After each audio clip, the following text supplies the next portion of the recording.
Associate Professor Daniel Koo. Daniel, go. Deputy Speaker, sir, it is credit to the Singapore Civil Defence Force and to the government's approach to incorporate fire safety provisions at the building design stage that we have one of the lowest fire fatalities rate in the world. This bill will further strengthen our fire safety regime by enhancing SCDF's regulatory and enforcement powers and optimizing SCDF's resources. It is commendable that the Ministry believes that while the number of fire incidents have been stable, the fire safety regulations must be updated regularly to keep pace with the times, especially with evolving fire safety risks. It is crucial to preempt and plug possible developing gaps in the fire safety regime. There is a developing gap that the bill may not have adequately addressed. This is a gap emerging from the convergence of three trends. 1, an aging society. 2, aging HDB buildings. And 3, the adoption of new technologies. Back in November 2017, I asked the Minister for Trade and Industry in Parliament whether the batteries for personal mobility devices are covered under the Consumer Protection Safety Requirements regulations as controlled goods, because the number of fires caused by PMD batteries charging overnight was increasing. SMS Dr. Kopokun acknowledged then that there was a slight increase in incidents of such electric fires and said that this was something Spring could look into. Since then, the slight increase has become quite a worrying spike. The number of people injured in such fires in residential premises increased to 31 in the first half of 2019 compared to 11 in the first half of 2018. A 41-year-old man died recently in July after being rescued from such a fire in a Bukit Batok HDB flat in the wee hours of the night. The Minister for Transport has already addressed the issues of, the Senior Minister of Transport has already addressed the issue of fires related to PMD batteries in his ministerial statement earlier. It is good that the ban on the use of non-UL 2272 PMDs on public paths has been brought forward.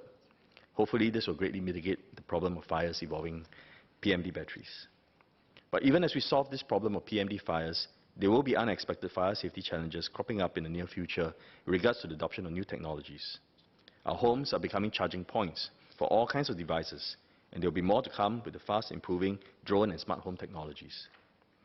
Furthermore, aging HDB flats built with Industry 2.0 and 3.0 will face problems with electrical load and lack the most modern fire safety features. An aging population will also require a rethink of fire safety provisions and contingencies, as seniors are less alert and less mobile in fire situations. I'll highlight 4 issues here in the context of the fire safety provisions enhanced by this bill. The first issue is the retrofitting of HDB flats with smoke detectors. This bill empowers SCDF to mandate building owners to install critical fire safety upgrades, particularly fire alarm systems.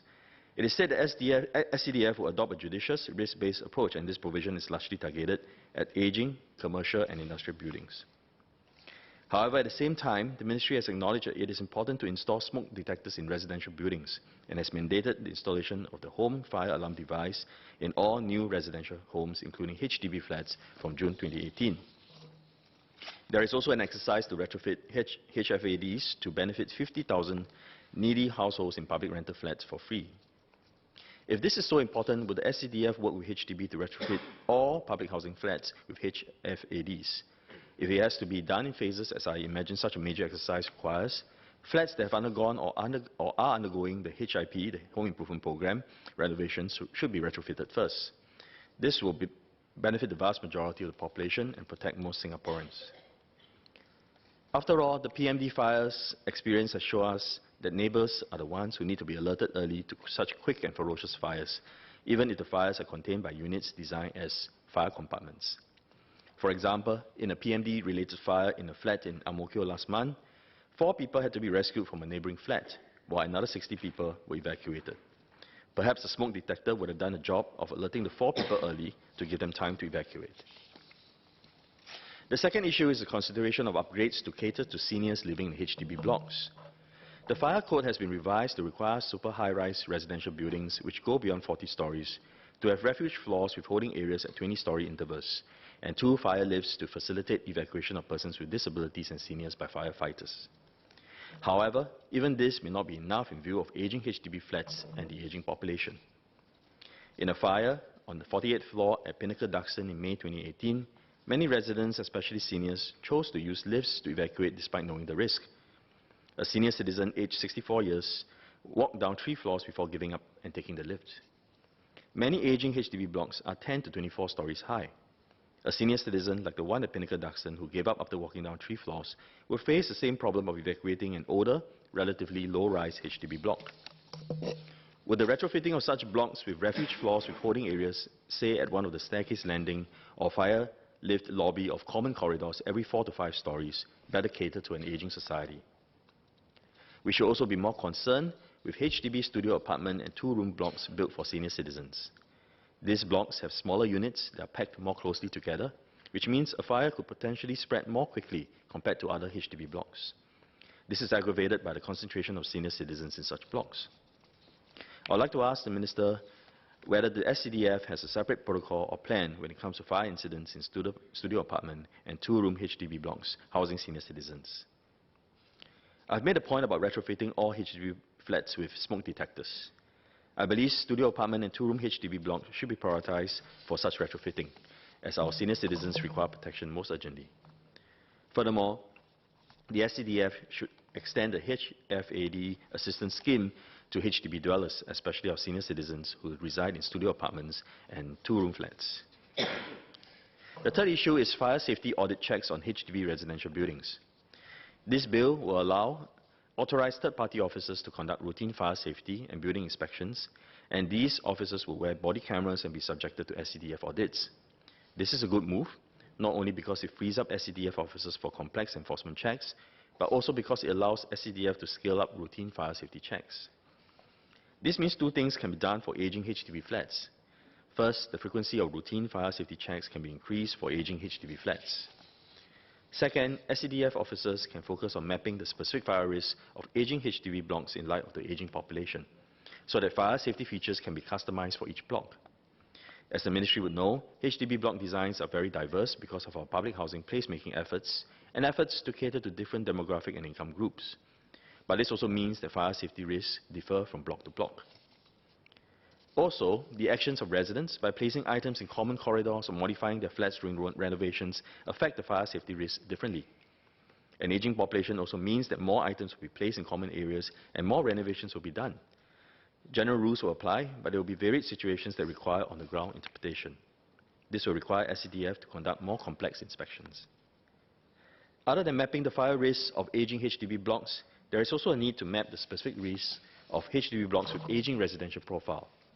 With new big data and data visualization technologies, it should not be too difficult for HDB to provide regularly updated information to SCDF on HDB blocks that house more senior citizens across the city.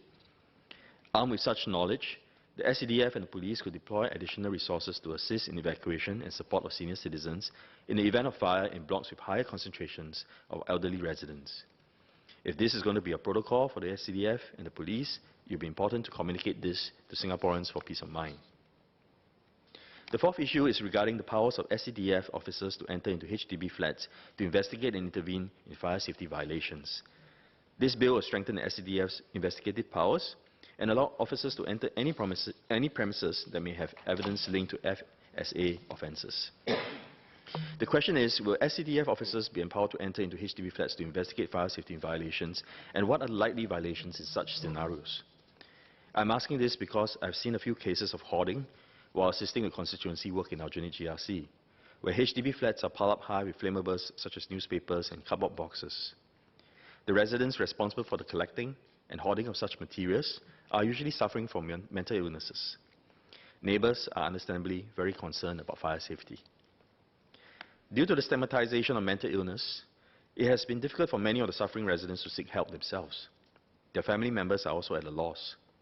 In one case I witnessed, multiple agencies were involved to try to resolve the matter. Social workers from the Family Service Centre, healthcare workers from the Institute of Mental Health, HDB officers, police officers, SCDF officers, town council officers, resident committee members. However, there was very little they could do unless a suffering resident volunteered to be helped. I would expect the number of such cases to increase as the society ages, especially with the increase in incidences of dementia. It is a delicate matter. On the one hand, forceful entry into the premises to investigate and intervene into fire risk may aggravate the resident's condition.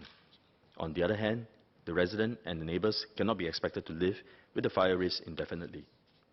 I would like to ask whether SCDF would use its powers to enter HDB flats in such scenarios to investigate and intervene to mitigate the fire risk, and whether SCDF has developed protocols and plans on how to manage residents suffering from mental conditions but causing fire safety risks in an appropriate manner. Deputy Speaker, sir, our society is aging, our HDB flats are aging, yet we are adopting new technologies that increase fire risk. The spike in PMD fires and injuries caused by the fires is a timely reminder of the convergence of these trends. This bill is a timely response, but even as we strengthen SCDF's powers, we need to review and update our fire safety regime for the trends taking shape in the near horizon. I support the bill.